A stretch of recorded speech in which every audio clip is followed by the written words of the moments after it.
चंचकथा करी शालीजंगा महिमा अलेख आश्रम जमी और लक्षाधिक टंका हड़प अभियोग नाउगां शालीजंगा महिमा अलेख आश्रम जमी और अर्थराशि हड़प थाना अभियोग आनिले बाबा एवं ग्रामवासी। एहिपरि घटना देखा मिली नाउगां थाना अंचल शालीजंगा महिमा अलेख आश्रम मध्य मठर मठाधीश बाबा श्री गदाधर दास सरलतार सुजोग नहीं मठर थिबा जमी को निज नारे करनेबा सहित टंका पैसा एवं अन्यान्य मूल्यवान सामग्री को हड़प करिथिबा नै मठर मठाधीश श्री गदाधर दास और ग्रामवासी एवं भक्तमानक पक्षरु मठर समस्त संपत्ति पुनर्बार मठ को फेराई आनिबा एवं अभियुक्तों उपरे दृढ़ कार्यानुष्ठान ग्रहण करबा पई दुईटी पृथक अभियोग आज नाउगां थाना रे करा जायछि। अन्यपटे दुईटी अभियोग परे नाउगां पुलिस तार प्राथमिक तदंत आरंभ करथिबा सूचना मिलिछि।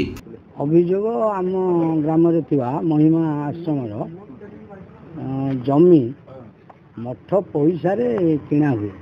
मठ रे जहाँ आय इनकम रही से पैसा रे किणा हुए कि मठ रे थिबा मठ सहित संपृक्त रीना नामधारी महिला से तांको नारे व्यक्तिगत समस्त जमी बाड़ी करी नहीं आम जानला पर आम अजाणत से मठरे किंतु आम ग्रामवासी अजाणत एमती कि मठरे अंतेवासी मान अजाणत भी ये कम एबे जानिलु आम मठर अर्थ रही मठर मूल्यवान गहना गांठी ये सब रही बाबा सरल लोक तेणु सी आणती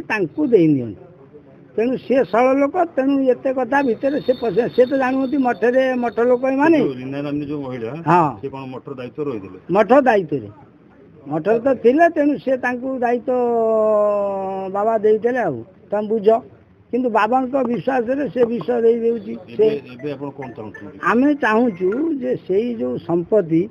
मठ नाम हो व्यक्तिगत नाम न हो कहीं भविष्य से हुए तो क्या पुणी हस्तांतर कर दे पारती कौन अभियोग जमी जमी मठ जमी माँ ना मठ ना आगुरी मुझे बुझुनी माँ बुझुले किसी मठ ना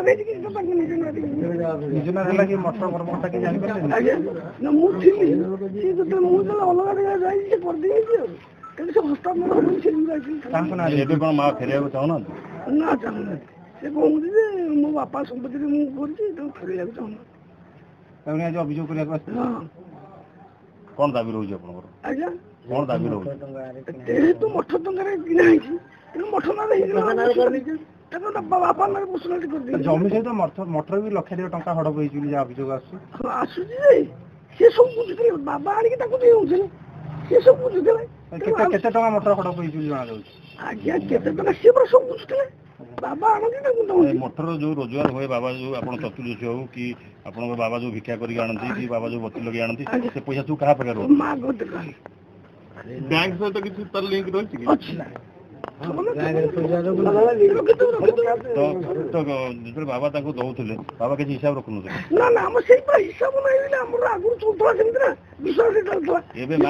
माँ किसी फेर नाराज तेणु थाना खाली मठ करती ना गाँ तरफ नाउगां वैष्णव रावल रिपोर्ट विश्व विजयी न्यूज ओडिशा।